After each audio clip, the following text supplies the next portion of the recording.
Hello, it's Bronwyn. I'm back in the car.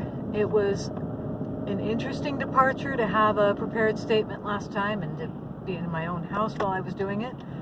But I kind of like the a little bit off the cuff feel. I usually have an outline in my head, but I like this a little bit better, and I like being out in the sunshine. Heading to the barn yet again. So about a month ago, I did a video about the impact of kids on everything that we're doing, and it was this topic that I'd been avoiding for so long because it is so sensitive, and everyone has an opinion on it, and everyone is impacted differently depending on where they are in their life, whether they have kids at home, no kids, never had kids, never, whatever it is, everyone has a different perspective on it, and it was just a sensitive topic, but we had to do it eventually. Today's topic blows that one out of the water, but we've got to talk about it. Today's topic is so sensitive and so nuclear. If you talk about this topic in the wrong way on social media, you get nuked. So what is that topic? It's the big bad V word. We've got to talk about it because it is so in our faces right now.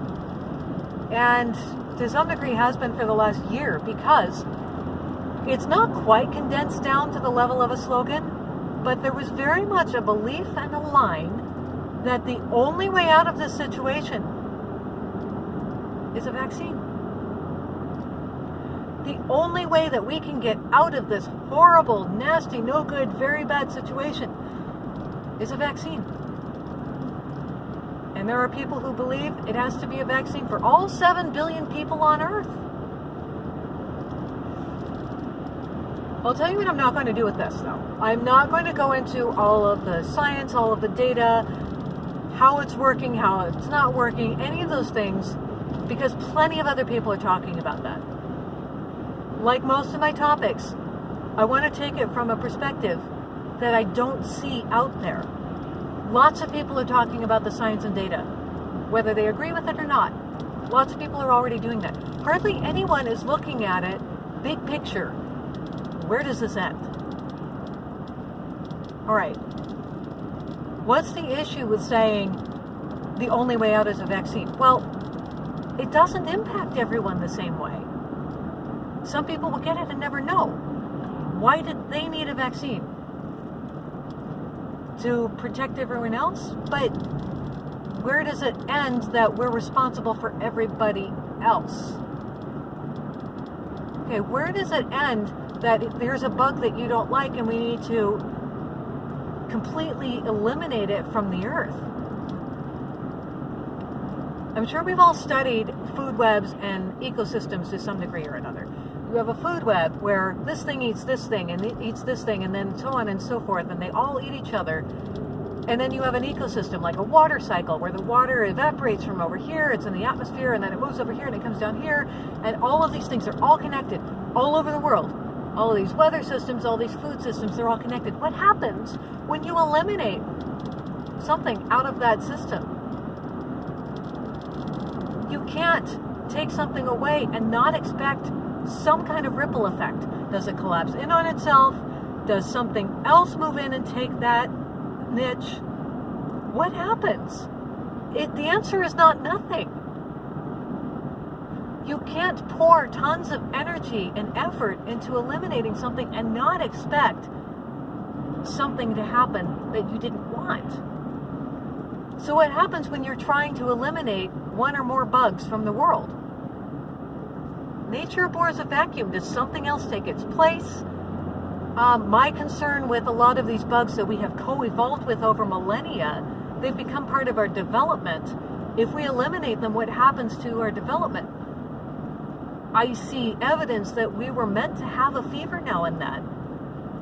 Not just to eliminate the bug, but because there are other things in your body, like dead wood, so to speak, that the fever burns off. Are we going towards a world where no one's allowed to have a sniffle? Where does this end? And it's okay if you have a line somewhere where you say, we're going to eliminate like the worst all the way down to here. But do you have a line? Does it exist somewhere? Is anyone out there saying, we're going to stop here? I don't see that, because it just keeps growing and growing. And that is the first thought. It's not, let's get some effective treatments. It's not, it's going to land on people differently, and so we don't need to treat everyone as if they're all the same. We're not. No, everybody needs the same thing. Is there a medication in the world where everyone can have it and it's fine? Is there a single medication that works for everyone? Is there a single medication that no one has a bad reaction to? Except this? Does that make sense? Does it make sense that, okay, well, it's going to work for most people and it's going to be safe for most people? What about the people for whom it doesn't work and it's not safe? But we still want all 7 billion of you to have it? Where does it end? And why does everyone have to be treated like we're the same? We're not. So that's one of the problems with it.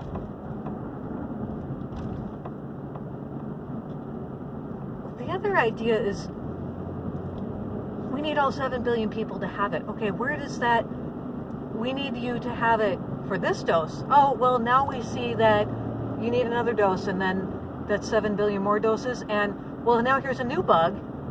And so we need it for that too. And since we've already got the infrastructure in place for this other bug, we're not going to let go of that. Everybody still needs that one. But we need it for the next one too. It snowballs. When is it going to stop?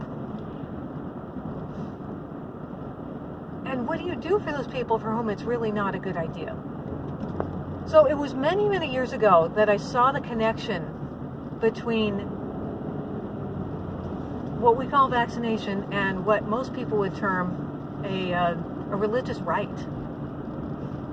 So I know everybody has a different perspective on what we call baptism. It's practiced differently in different churches. It means slightly different things. But let's look at some of the commonly held beliefs around that, because I just see so many parallels between this idea that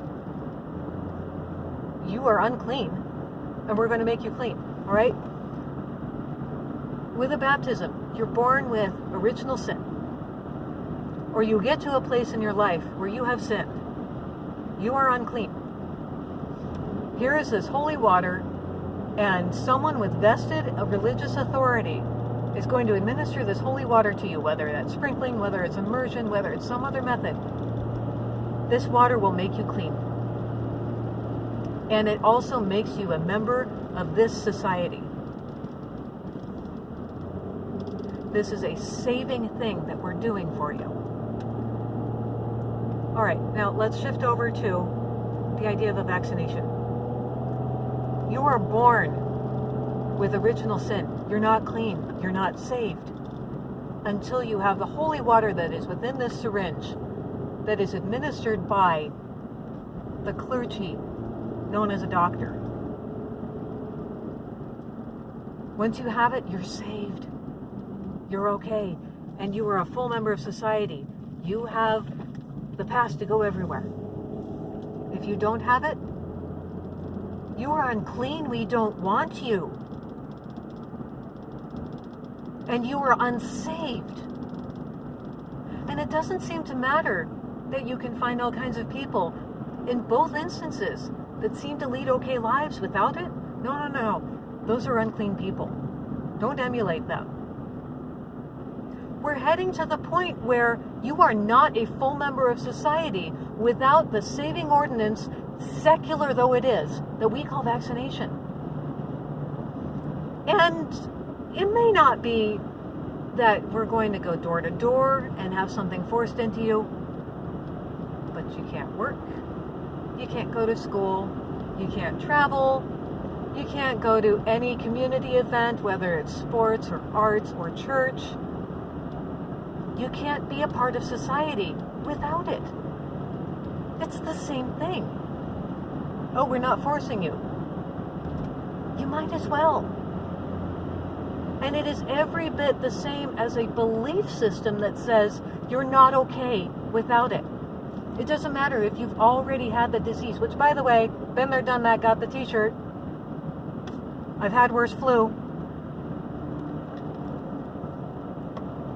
But it doesn't matter. I would still be on a list somewhere because I haven't had the saving ordinance that is that holy water in a syringe.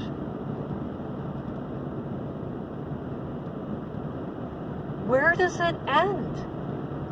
And when is your body your own? See, this is part of my issue with it. If we're aiming towards, let's get back to normal. This is what we need to get back to normal. All 7 billion people need to get this thing, and then we can get back to normal. What kind of normal is it where your body is not your own? You're being told you cannot be a full member of society without this permanent alteration to your body. Now, I've had some pushback on calling it that. Oh, no, that's crazy. Vaccines don't do that. Why not?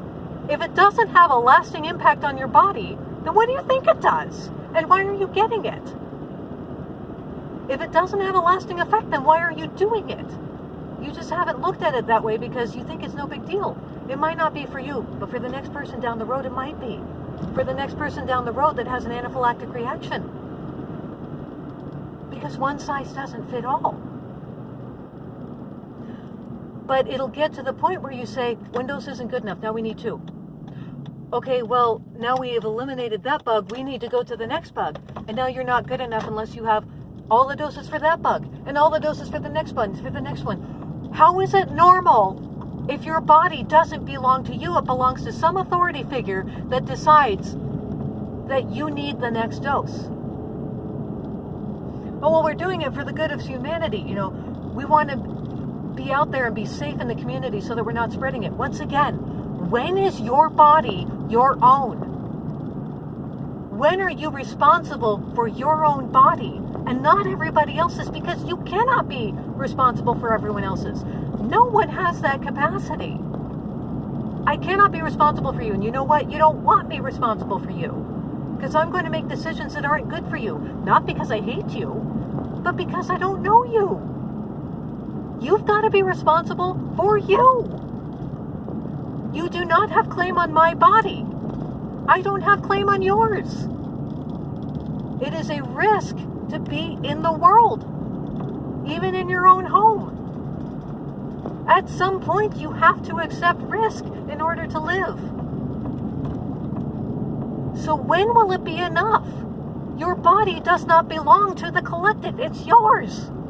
And if you don't have claim on your own body, then what in the world do you have claim on? So bottom line, where does it end with the big bad V word? How many is enough? And when is your body your own? When is it okay to claim, this is mine, and no one else makes decisions for it? Just sit with those two things. If you've got some countering, I would love to hear it, because as of yet, I have not heard a coherent counter argument to these things. It all comes down to collectivism. When is it okay to be an individual person with an individual body? Those are my controversial thoughts for the day. If I get nuked, so be it. Here comes the drone strike. It had to be said. Because I don't see an end to this. All right. I'm almost to the barn, heading for happier times. Have a good day.